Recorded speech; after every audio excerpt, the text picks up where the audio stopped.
Nanti dapat nama yang pribadi itu sebenarnya.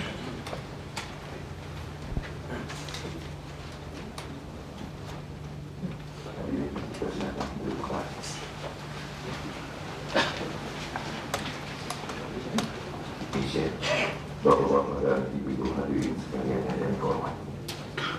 Pada rencana di awal ini yang aku ada dengan kedudukan kepala sekretariat Bapak Haryono.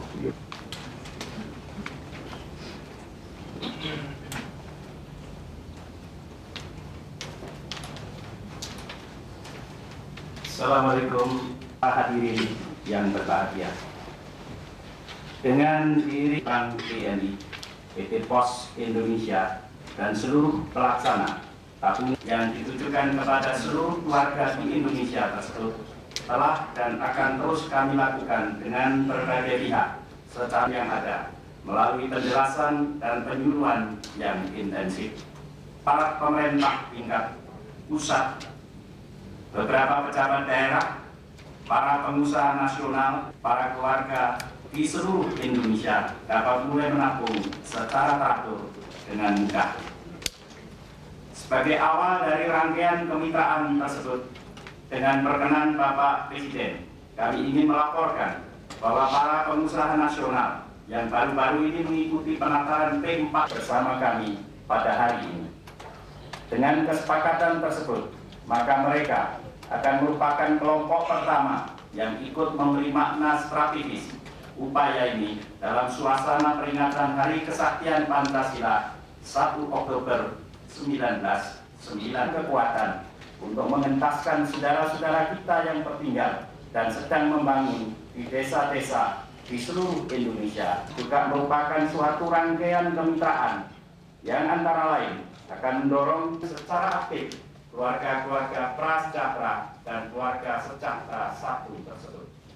Kerjasama ini akan kita kembangkan akan kemitraan dalam berbagai usaha produktif tersebut. Dengan seperti Maksi, Kadin, organisasi wanita, paguyuban daerah, KB nasional selama ini, dan usaha awal pembangunan keluarga sejahtera di Indonesia oleh masyarakat. Kerjasama dalam pembangunan keluarga sejahtera telah menghasilkan beberapa kabupaten, kecamatan, dan desa yang mulai pernah mereka alami.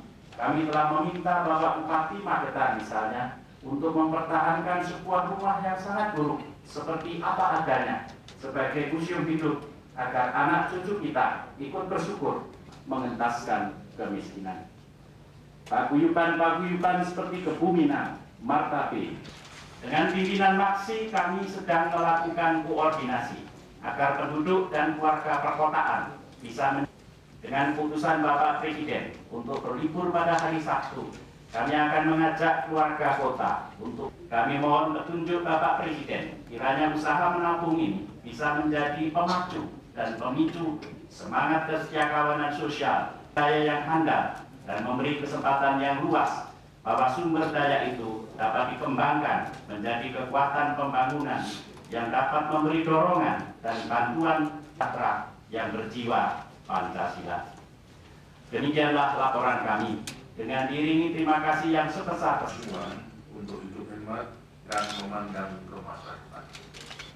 Saya tidak bosan-bosannya mengajak semua saja untuk menabung. Saya telah mengajak para orang tua untuk menabung agar anak-anaknya dapat hidup sejahtera di masa depan. Saya juga mengajak anak-anak dan remaja untuk gemar menabung agar mempunyai bekal untuk melanjutkan pendidikan di sekolah-sekolah yang lebih tinggi, untuk mempersiapkan perkawinan, untuk membina keluarga masing-masing, dan untuk bekal di hari tuanya. Bangsa yang sedang membangun memang harus giat menabung, menyisihkan sebagian dari penghasilannya untuk mempercepat laju pembangunannya. Menabung itu hakikatnya adalah menghimpun kekuatan untuk mencapai hal-hal yang lebih besar yang sebelumnya belum bisa dikerjakan. Karena itu, menabung bukan saja perlu bagi mereka yang telah berlebih penghasilannya, menabung juga lebih perlu bagi mereka yang penghasilannya pas-pasan saja. Menabung adalah sikap hidup yang sangat diperlukan bagi bangsa yang sedang membangun. Menabung juga sangat diperlukan bagi pembangunan yang berkelanjutan. Seorang sebaiknya tidak menggunakan seluruh penghasilan yang didapatnya untuk dikonsumsikan. Ia harus menyisihkan sebagian dari penghasilannya itu untuk ditabung agar dapat digunakan jika ada keperluan mendadak dan untuk melakukan investasi guna memperbesar penghasilannya. Menabung juga dapat menjadi pemacu kerja keras kita semuanya. Apabila kebiasaan menabung ini menjadi bagian dari kehidupan kita, saya percaya pembangunan kita akan bergerak lebih cepat dan pinjaman dari bangsa-bangsa lain dapat kita kurangi. Saya mengajak keluarga-keluarga Indonesia ikut serta dalam gerakan keluarga sejahtera sadar menabung yang kita canangkan hari ini. Setiap keluarga Indonesia dan anggota keluarga Indonesia hendaknya menabung dengan teratur sesuai kemampuannya masing-masing. Saudara-saudara sekalian, kita menyadari bahwa sampai saat ini masih banyak di antara keluarga Indonesia yang hidup di bawah garis kemiskinan. Mereka tentu saja sulit untuk menabung. Untuk membantu agar mereka dapat mengatasi masalah yang dihadapi, saya mengajak keluarga-keluarga lain yang lebih mampu untuk membantu mereka itu. Marilah kita berikan kesempatan kepada mereka untuk bekerja agar mendapatkan penghasilan untuk mencukupi kebutuhan mereka sehari-hari dan menyisakan sebagian dari penghasilannya untuk ditabung. Dalam upaya ini, para pengusaha besar telah bersedia membantu keluarga-keluarga Indonesia yang belum beruntung itu melepaskan dirinya dari kemiskinan. Kesediaan itu kita sambut gembira. Dengan penuh kesadaran dan keikhlasan, para pengusaha besar kita itu ikut membantu keluarga sejahtera dan keluarga sejahtera satu agar dapat lebih mempunyai kekuatan untuk bangkit dan memperbaiki kehidupannya. Kita memang telah berusaha keras mengentaskan keluarga-keluarga tadi dari kemiskinan. Dalam melaksanakan pembangunan selama ini, jumlah keluarga dan penduduk yang masih hidup di bawah garis kemiskinan sudah jauh berkurang. Tetapi jumlah saudara-saudara kita yang miskin itu masih juga besar karena penduduk kita memang besar jumlahnya. Untuk membantu mereka, kita telah mengembangkan berbagai usaha. Kita telah melaksanakan kegiatan-kegiatan melalui Impres Desa Tertinggal untuk membantu penduduk di desa tertinggal dan menggalakkan pembangunan keluarga sejahtera di desa-desa yang tergolong bukan desa tertinggal. Kita juga telah meningkatkan secara terus-menerus proyek-proyek Impres untuk memperbaiki dan memperbanyak fasilitas-fasilitas pembangunan di pedesaan agar penduduk mempunyai kesempatan berusaha dan daerahnya menjadi berkembang. Penduduk yang lemah karena kesehatan dan pendidikannya yang rendah, kita bangkitkan kegairahannya dengan mendirikan puskesmas, menyediakan bidan-bidan di seluruh pelosok tanah air, dan mendirikan sekolah-sekolah sampai di puncak gunung sekalipun. Dan mulai hari ini, dengan mencanangkan gerakan keluarga sejahtera sadar menabung, saya mengajak para pengusaha besar untuk membangun kemitraan dan memperdalam setiap kawanan sosial. Acara itu diwujudkan dengan membantu keluarga-keluarga sejahtera agar bisa memenuhi syarat menabung di bank. Wujud bantuan itu adalah dengan memberikan tabungan sebesar Rp2.000 untuk satu keluarga. Dukungan itu saya harapkan menjadi memicu dan memacu kebiasaan menabung. Untuk menggairahkan semangat menabung, saya minta agar kelompok-kelompok pendorong pembangunan di pedesaan ikut aktif berperan seperti paguyuban keluarga sejahtera, kelompok eksekutor, PKK, kelompok tani, kelompok Kelompok Sampir, Karang Taruna, Pramuka, Abri Masuk Desa, dan lain-lainnya. Keluarga-keluarga dan lembaga kemasyarakatan lainnya di desa hendaknya secara gotong royong mengembangkan suasana sehingga setiap keluarga yang bekerja mendapatkan penghasilan yang memadai dan dapat menabungkan. Dalam rangka meningkatkan gairah kerja dan suasana kerja yang produktif, saya anjurkan kepada para pengusaha besar untuk membantu masyarakat desa dengan mengembangkan proyek-proyek di pedesaan yang bisa membuka kesempatan kerja yang menguntungkan. Saya anjurkan pula agar para pengusaha ikut memberikan dukungan modal kepada keluarga yang rajin menabung itu dalam kegiatan pelaju keluarga, yaitu kegiatan dalam skala keluarga yang mendorong produksi dengan cara petik, olah, dan jual.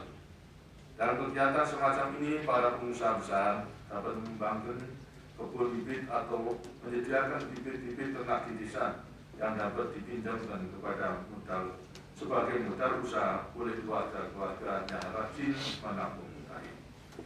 Keluarga-keluarga ini kemudian mengembangkan kebun, peternakan, pemeliharaan ikan, atau kegiatan pertanian dalam lingkungan keluarganya, keluarga lainnya.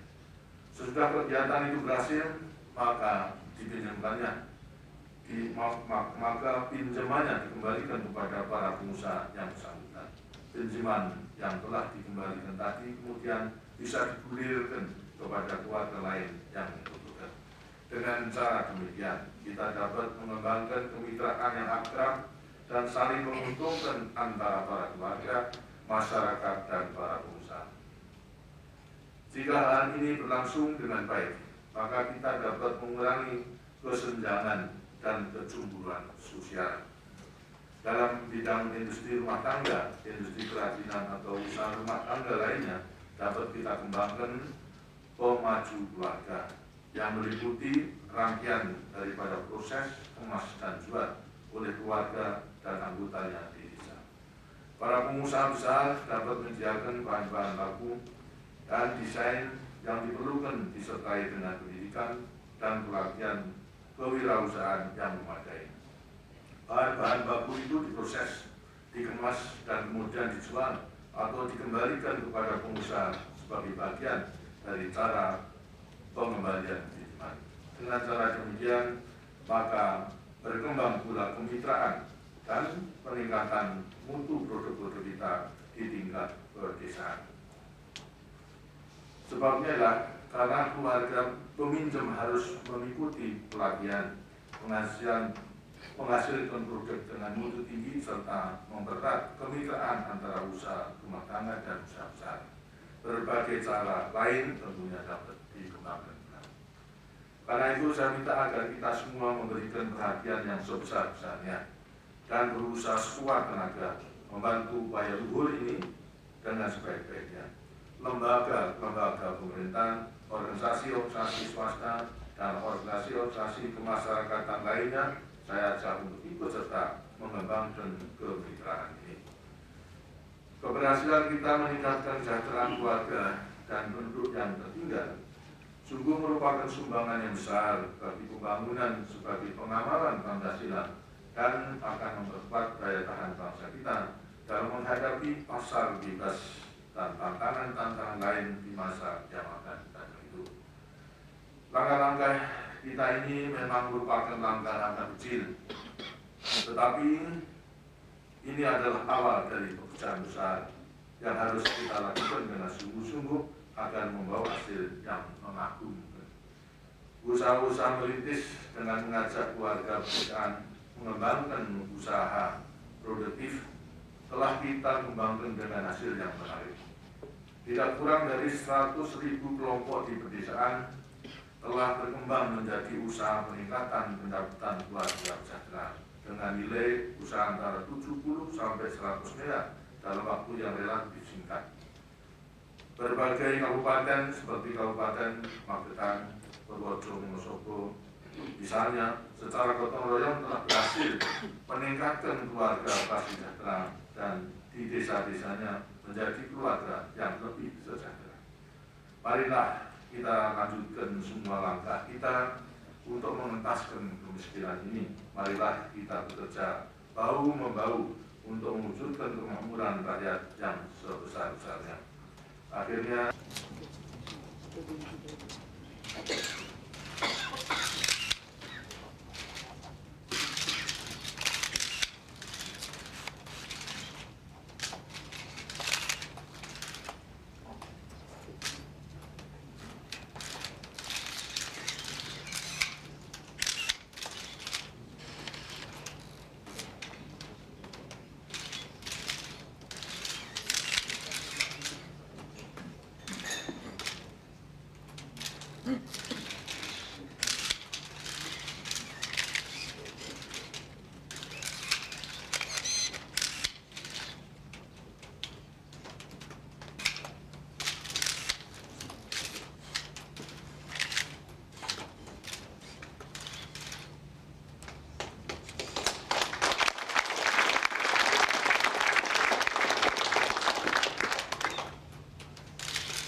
Bapak Presiden berkenan untuk menyampaikan pesan bisa kepada kita.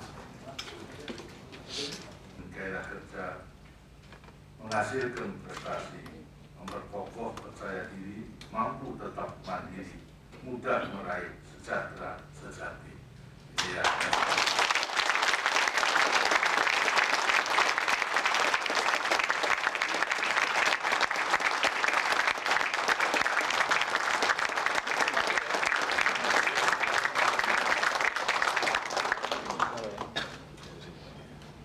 Saudara-saudara sekalian, juga tadi diminta secara resmi kemudian menyampaikan beberapa pesan seperti mendalami agar supaya langkah-langkah yang tadi saya katakan kecil tapi juga akan merupakan langkah-langkah yang besar bila mana kita laksanakan dengan sebaik-baiknya. Sebagaimana sudah mengetahui bahwa dalam usaha untuk mencapai cita-cita pembangunan atau cita-cita perjuangan kita pada umumnya yang masalah batin dan makmur berdasarkan Pancasila dan Undang-Undang Dasar 45, masyarakat yang adil dalam kemakmuran dan makmur dalam keadilan, itu yang akan kita capai. Kita telah melaksanakan serangkaian pembangunan berdasarkan trilogi yang stabilitas nasional, pertumbuhan dan kerakyatan yang tiga-tiganya tidak bisa dipisahkan satu dengan yang lain, karena kita percaya mempelajari pengalaman kita, pengalaman negara-negara lain, bahwasanya hanya dengan tingkatan ketahanan nasional dalam bidang politik, ekonomi, sosial, budaya maupun keamanan mungkin kita membangun. Dengan selesai pembangunan, dengan ada pertumbuhan. Dengan ada pertumbuhan baru ada kemampuan untuk mengatakan memperbaiki taraf hidup daripada rakyat Indonesia.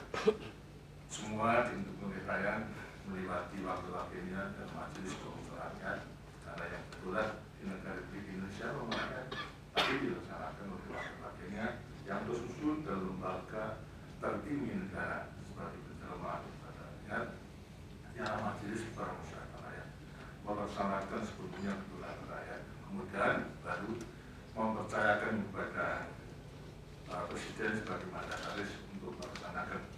Jadi pada dasarnya sesuai dengan konstitusi kita itu Presiden mandataris itu hanya melaksanakan kehendak daripada rakyat atas apa yang ditentukan. 25 tahun kita telah membangun berdasarkan strategi pembangunan jangka panjang yang pertama, dan hasil-hasilnya pun juga telah lebih dalam rangka pemerataan, terutama untuk mengentaskan rakyat kita yang hidup di bawah garis kemiskinan, ternyata belum bisa sesungguhnya berhasil. Kita baru berhasil menurunkan jumlahnya saja daripada 60% hingga 13,7%, dibulat ke 14%, bahkan 14% daripada 195 juta rakyat Indonesia yang masih besar, kurang lebih 20 juta rakyat Indonesia yang hidup di bawah garis kemiskinan ini. Dan ini terus terang juga tidak merupakan beban yang tidak ringan, tapi juga beban yang berat. Jumlahnya saja saya kira tidak daripada penduduk lebih besar daripada penduduk Australia, saya kira itu yang hidup di bawah garis kemiskinan. Yang walaupun demikian tetap terus kita usahakan. Daripada usaha-usaha mengenai pemerataan pembangunan dengan segala polisi kebijaksanaan, pengeluaran daripada impres desa, impres kabupaten, impres desa tingkat 1 dan sebagainya. Sebab tidak ada satu desa pun yang tidak melaksanakan pembangunan. Kita dorong dengan impres mulai 100 ribu sampai pada 6 juta yang sekarang ini. Jadi tidak ada satu desa pun yang tidak melaksanakan pembangunan. Hanya tentunya juga kemampuan daripada desa itu akan berhasil daripada peranan kita masing-masing.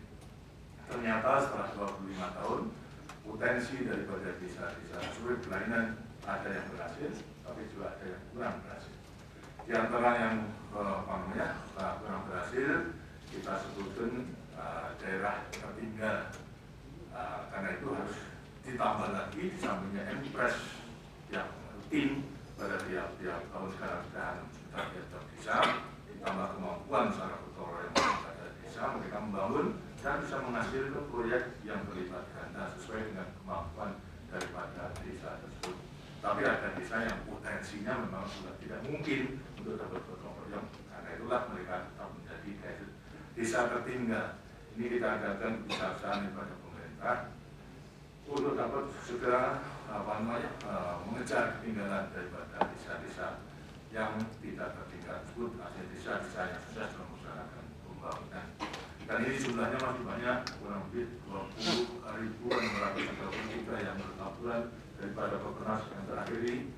Setelah diadakan, tadinya 22.000, ternyata ada yang kemudian malu untuk menjadi daerah desa tertinggal, kemudian kabur diri, lantas sekarang menemukan diri daripada desa yang sudah maju. Tapi masih 20.633 desa tertinggal.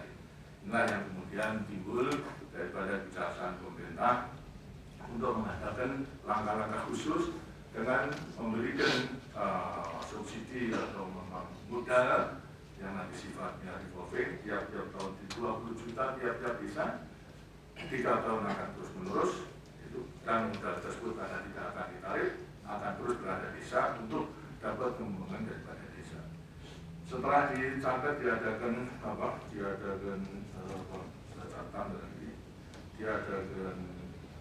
inventarisasi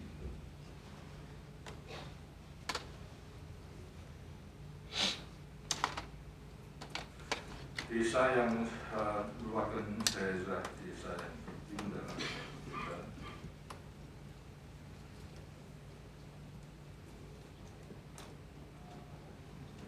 jadi sekarang ini setelah dicatat daripada 20.630 desa telah dikelompokkan beberapa kelompok menjadi 98.000 kelompok masyarakat meliputi 2.763.906 kepala keluarga. Jumlah daripada penduduknya adalah jiwanya ada 13,8 juta. Dengan demikian inilah IDD yang memperoleh 20 juta tiap-tiap tahun, 3 kali akan terus-menerus. Jadi kalau kemudian ini dalam pelaksanaannya juga sukses didampingi oleh sarjana pendamping yang jumlahnya 4.000 kita serahkan daripada seluruhnya di desa tertinggal tersebut. Sampingnya itu juga ada pendamping lokal 51.838 daripada pendamping lokal. Jadi ini memang tidak main-main, semua masyarakat yang ada di desa itu terpanggil agar supaya dana yang ada itu betul-betul bisa manfaat untuk kemudian meningkatkan kesejahteraan daripada rakyat. Sekarang dana yang telah dicantum atau disisihkan atau ditentukan daripada anggaran meliputi 412 miliar untuk desa tertinggal tadi dalam waktu 1 tahun, 3 tahun akan terus demikian. Dan ternyata hasilnya baik, walaupun sekarang ini sampai pada bulan Agustus baru 50% disalurkan dana tersebut. Karena apa? Masih perlu hati-hati jangan sampai kemudian menjadi hilang daripada semuanya itu. Dan memang kalau mengalir itu ya kemudian aja, tapi masalahnya harus berhasil. Karena itulah sampai Agustus kurang lebih 6 bulan. Terus April, Mei, Juni, Juli, Agustus, September 6 bulan itu 50% daripada dana 412 miliar tadi sudah salurkan kepada kelompok-kelompok yang tadi. Jadi kalau sekarang kita melihat 26 juta rakyat di Indonesia yang masih hidup di bawah garis kemiskinan, sekarang sudah 13,8 juta di dalam daerah tertinggal sudah tertampung dalam aplikasi. Berarti sisanya berapa? Sisanya masih 12,2 juta jiwa di luar daripada desa tertinggal, berarti hidup di desa non-IDT. Berarti ya, yang hidup kurang lebih kita itu umumnya 65.000 desa. Sekarang sudah diambil 20.000, 45.000 desa yang sudah tidak tertinggal. Tapi di daerah desa yang tidak tertinggal itu juga masih dapat rakyat kita yang hidup di bawah garis kemiskinan. Secara teoritis sebetulnya kemudian lantas 26 juta diambil 13,8 juta tadi, masih 12,2 juta di daerah non-IDT tersebut. Nah inilah sekarang yang menjadi sasaran daripada kita untuk mengatasi seperti rakyat yang masih hidup di bawah garis kemiskinan yang tinggal di desa tertinggal tersebut.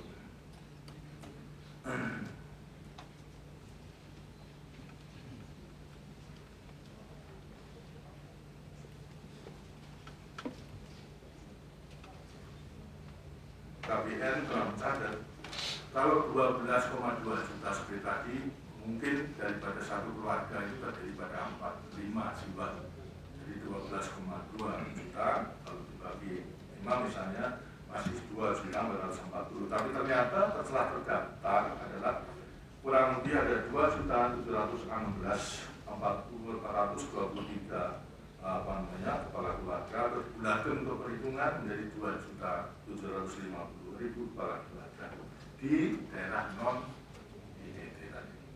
Ini yang menjadi sasaran kita.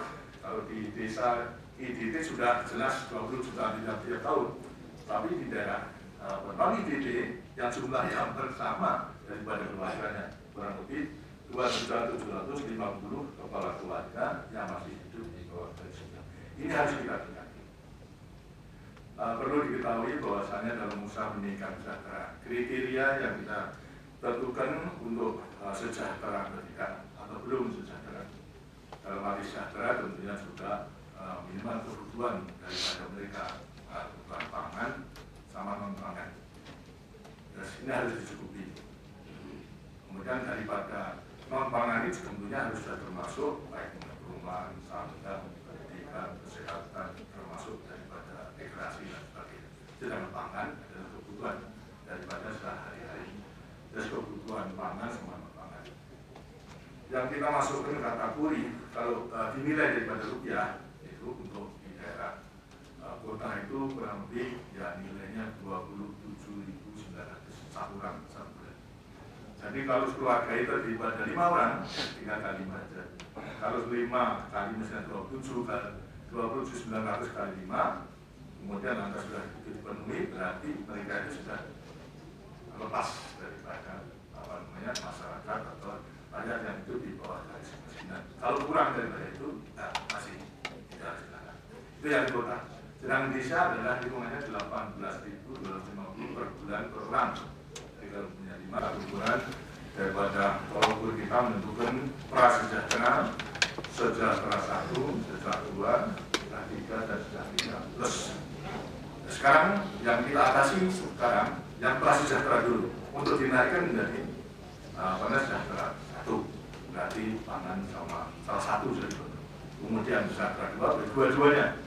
Jadi sekarang menjadi tantangan utama di daerah baik IDD maupun juga non-IDD adalah yang masih masuk golongan prasejahtera.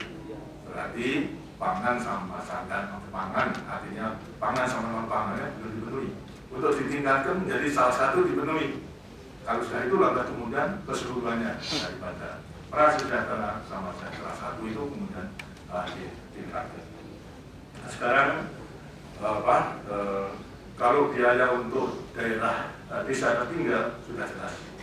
Sekarang mengenai desa non-IDD yang 40.000 yang jumlahnya 12,2 juta tadi, enak. Gimana caranya?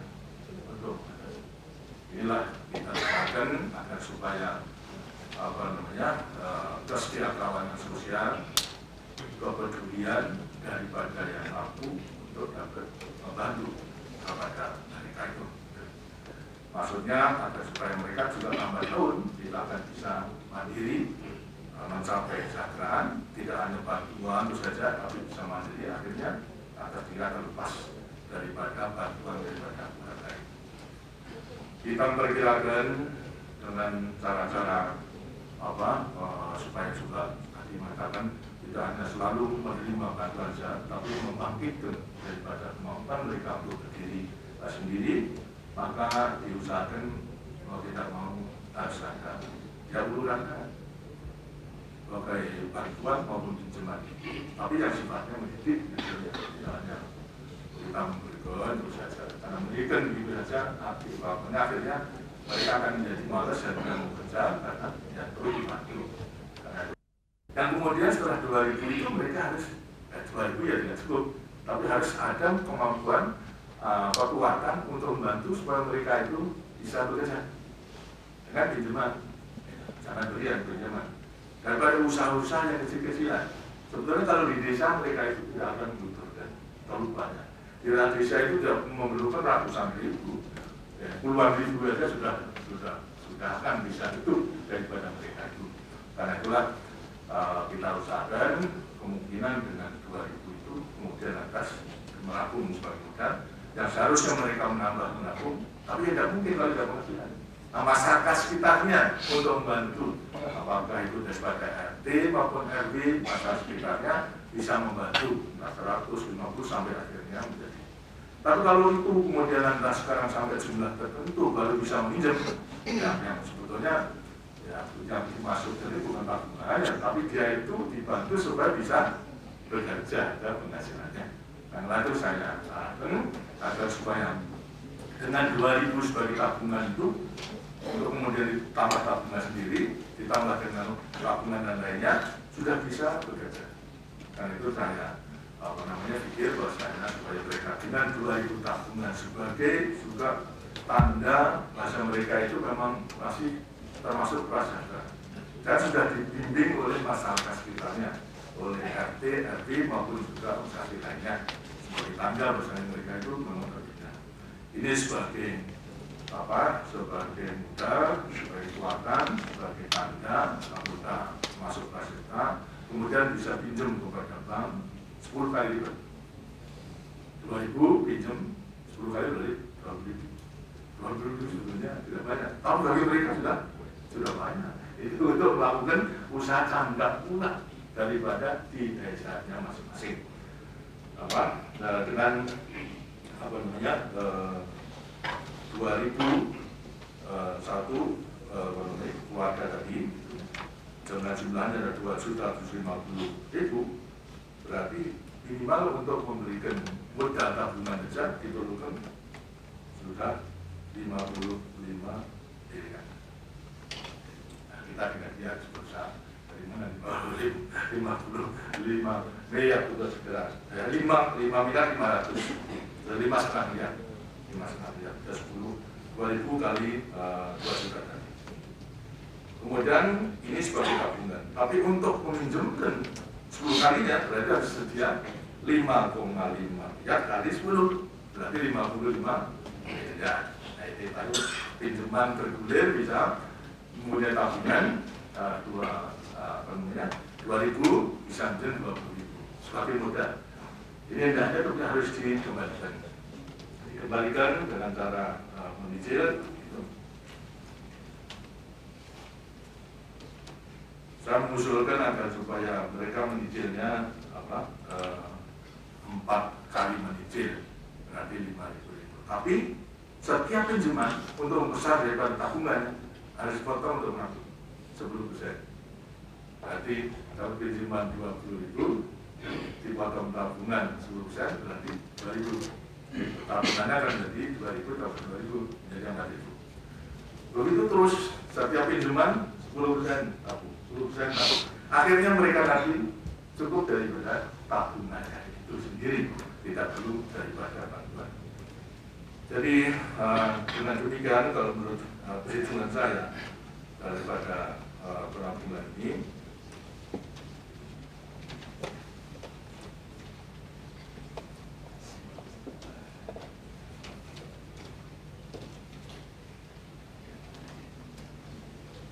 dengan tabungan pertama 2.000 itu batas pinjaman 10 kali berarti 20.000. Setiap peminjaman diwajibkan menabung dari jumlah pinjaman 10% berarti 2.000.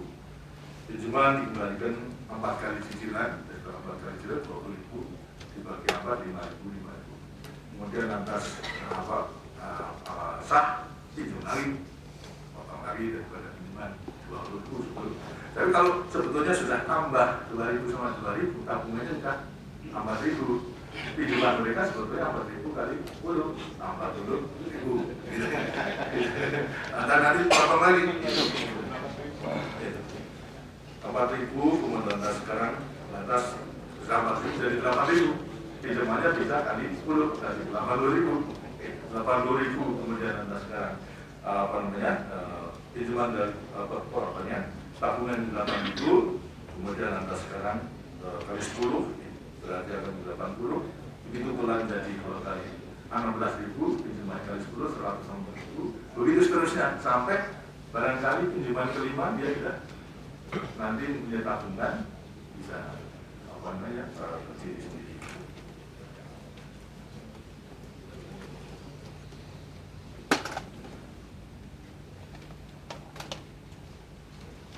Sedangkan memang hitung-hitung walaupun 20.000 itu juga maklumnya kebutuhannya kecil. Tadi untuk tabungan 2.000 kemudian bisa menjadi 20.000 saja membutuhkan modal 55 miliar.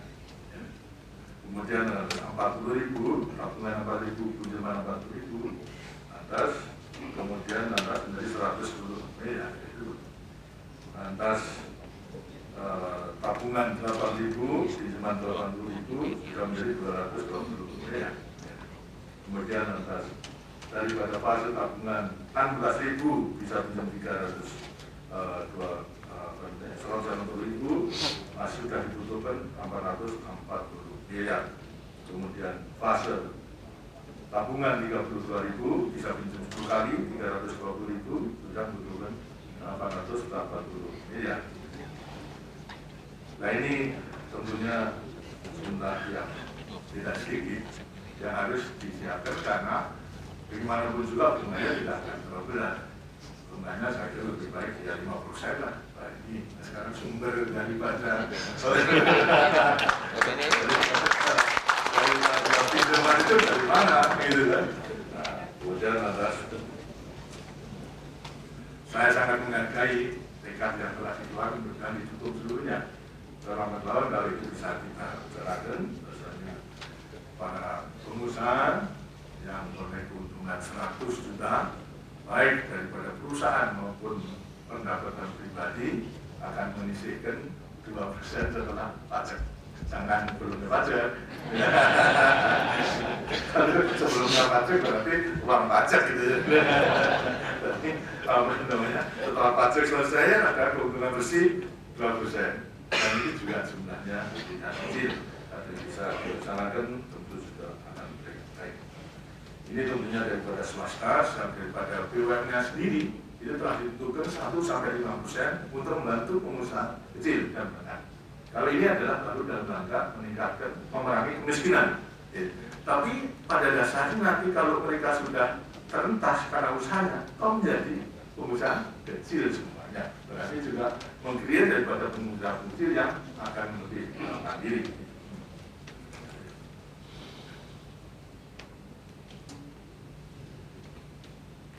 Termasuk pula daripada sumbangan sukarela gitu.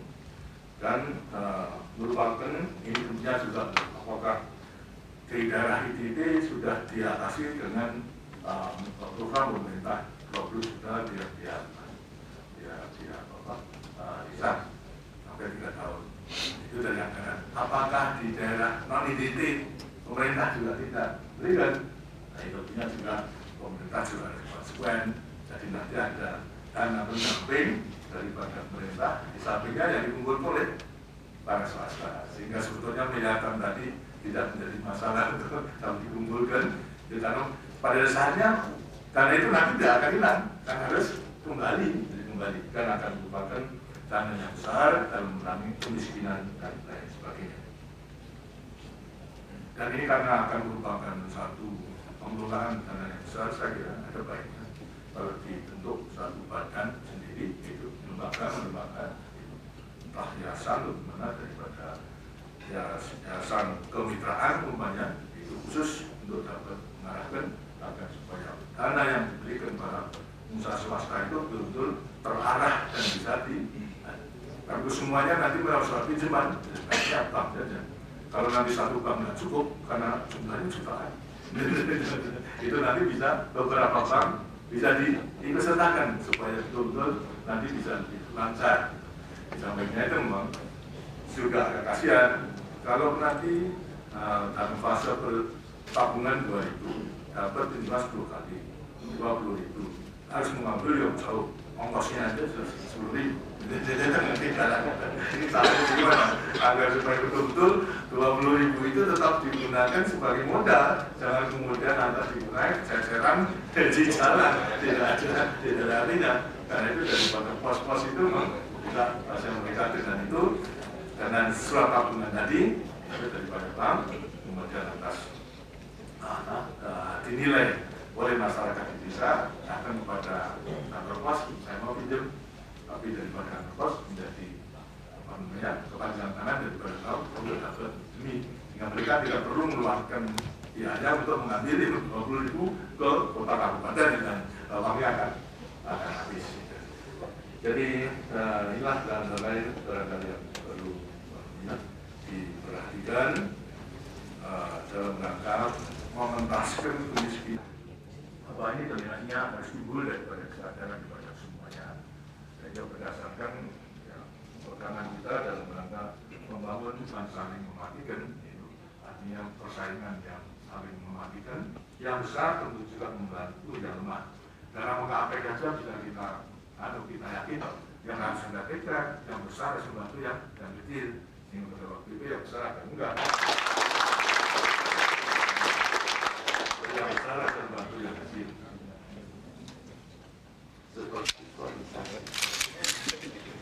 Sebelum giliran hidup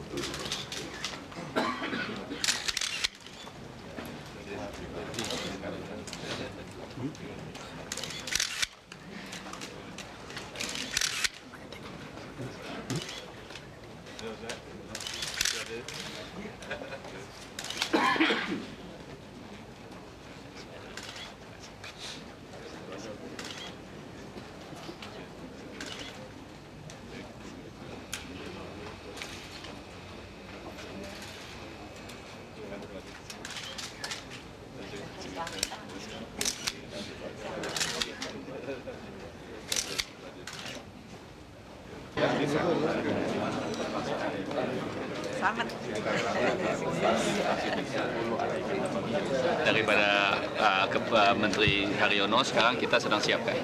Dan ini harus kita kerjakan di dalam, sehingga Desember ini kita sudah betul-betul rencana operasionalnya ini sudah bisa kita putuskan gitu. Sehingga pelaksanaannya sudah kita bisa mulai di tahun depan gitu. So kita sekarang antara lain misalnya kan kita ingin mengetahui nama-nama desanya di mana, bagaimana, sehingga pembagian tugas ini kita akan lakukan untuk bagaimana implementasi operasional daripada usaha-usaha daripada pengentasan kemiskinan ini. Itu satu mengenai tabungan. Ya. Sekarang mengenai tadi Bapak Presiden mengenai dengan usaha kecil tadi. Ya, itu saya rasa kita akan ketemu minggu ini dengan Menteri Indak, Pak Artarto, juga untuk membicarakan secara operasionalnya bagaimana. Ini sedang akan kita bicarakan minggu ini dengan Menteri Indak. Ya, kita juga sudah ada tim yang dipimpin oleh Pak Dwi Katmono.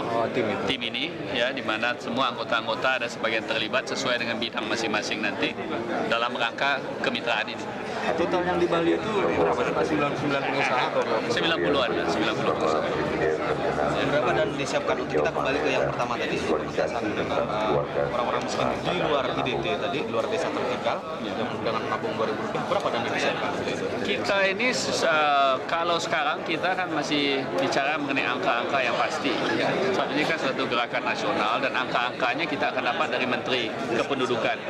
Sekarang ini di dalam perjanjian kerjasama kita itu kira-kira yang kita harus berikan dananya untuk 11,5 juta keluarga yang masih hidup di bawah garis kemiskinan. Itu ada yang prasejahtera, sejahtera 1 terutama. Itu dalam perjanjiannya ada yang kita tanda tangani hari ini, kerjasamanya. Dan saya rasa nanti kalau itu kita kalikan misalnya 2.000, mungkin ya untuk pertama kita harus keluarkan sekitar 22-23 miliar ya. Tapi setelah itu dilanjutkan lagi dengan nanti tabungannya dan lain-lain. Jadi ini masalah yang sekarang kita tanda tangani hari ini. Apa ada tambahan dalam kemitraan kesepakatan dari kita yang di Bali tentang kemitraan kemiskinan? Bentuk konkretnya nanti seperti apa?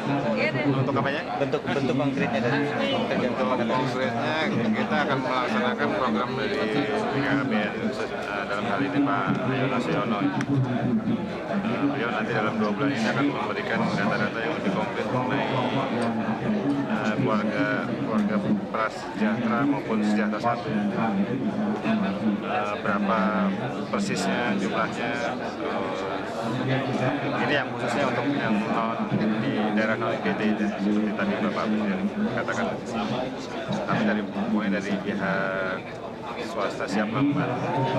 Mungkin dari situ bisa diperkirakan jumlah yang dibutuhkan untuk pengentasan kurang lebih 13 juta jiwa. Ya, yang pertama dibutuhkan kan modal pertama yang 2.000 itu. Nah, kita akan mencarikan bantuan untuk yang pertama itu 2.000. Nantinya di semua daerah juga begitu Pak. Kita coba misalnya Kota Madia, Jakarta, kita melihat keluarga prasejahtera itu siapa saja begitu. Karena kita sudah terdata, kami bisa data. Kita di ketua tim dari DKSD Bali itu akan ketemu Pak Menko Indak acaranya Pak? Ya, hari Sabtu. Nah, jadi di dalam kelompok Jembaran ini, kelompok Deklarasi Bali ini kan ada 2 aspek yang harus kita realisasi dalam meningkat. Aspek pertama yaitu mengenai masalah pengentasan kemiskinan yang dipimpin oleh Pak. Jadi kerjasama dengan Menteri Kependudukan. Nah, kedua adalah mengenai kemitraan dalam usaha yang nanti kerjasama dengan Menteri Indak.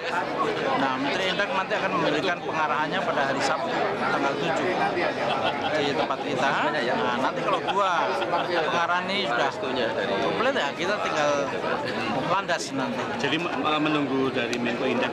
Ya, hari Sabtu nanti. Tapi Bapak optimis bahwa semua ini akan dapat dilakukan?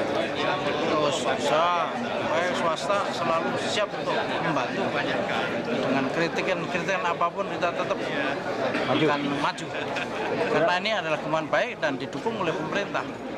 Kita sebagai pengusaha harus sadar ya, jadi dalam pengembangan kemiskinan secara nasional dan juga pengembangan kemitraan secara nasional yang ini nanti bisa direalisir apabila didukung oleh pemerintah.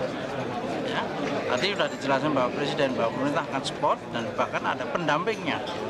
Nah, ini yang kita harapkan. Tanpa ada pendamping, artinya itu menteri yang bersangkutan ditugaskan, kita kadang-kadang tersendat-sendat, gitu. Tapi kalau ada yang menuntun jelas itu nanti akan, yang harapan dari pengusaha mestinya harus transparan bagi pelakunya yang mengurus ini tadi ya. Jadi mereka harus mengharapkan adanya transparan dan bisa mengontrol agar betul-betul sesuai dengan sasaran daripada kemauan dari pemerintah ini, yaitu kedua aspek. Pak, kalau dalam kaitan dengan hubungan kemitraan pengusaha besar dan kecil, apakah memang sektor manajemen Pak yang masih menjadi kendala besar? Ya, antara lain begitu.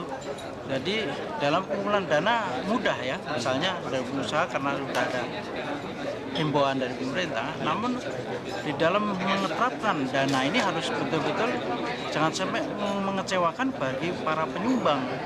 Jadi harus ada suatu planning, program, dan bagaimana manajemennya gitu.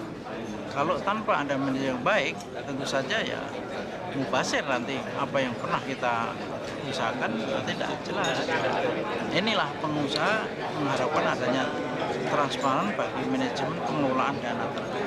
Dan ini yang akan digagaskan nanti dalam waktu 2 bulan ini kita mengadakan pertemuan-pertemuan yang nanti akan dipimpin oleh Pak Menteri bersangkutan, di mana kelompok yang pengentasan kemiskinan ditunjuk ketuanya adalah Pak Bambang Tri, sedangkan yang kelompok kemitraan usaha saya yang ditunjuk sebagai ketua.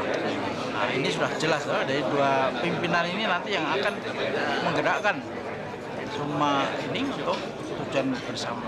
Terima kasih ya. Tapi Bu Minang disinggung, wah.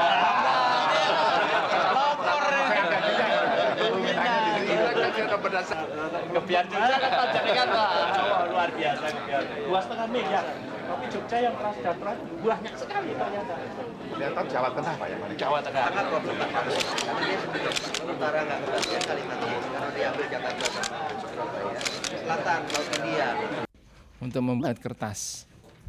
Jadi baik kertas koran bekas maupun bekasnya komputer printout yang disebut CPO.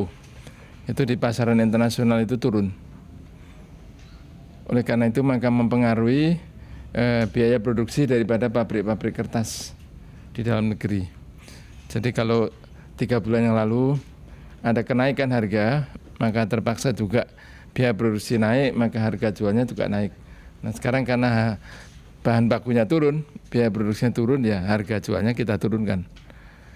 Jadi ini yang penting, dan penurunan ini sudah disepakati antara wakil-wakil daripada konsumen kertas koran, yaitu diwakili oleh SPS. Kemudian wakil-wakil daripada produsen yang berunding mereka dalam 1 hari sudah selesai itu. Disaksikan juga oleh Pak Dirjen Subrata, Dirjen Kimia dari Perindustrian. Kemudian pada sore hari mereka melapor kepada saya bahwa telah tercapai kesepakatan.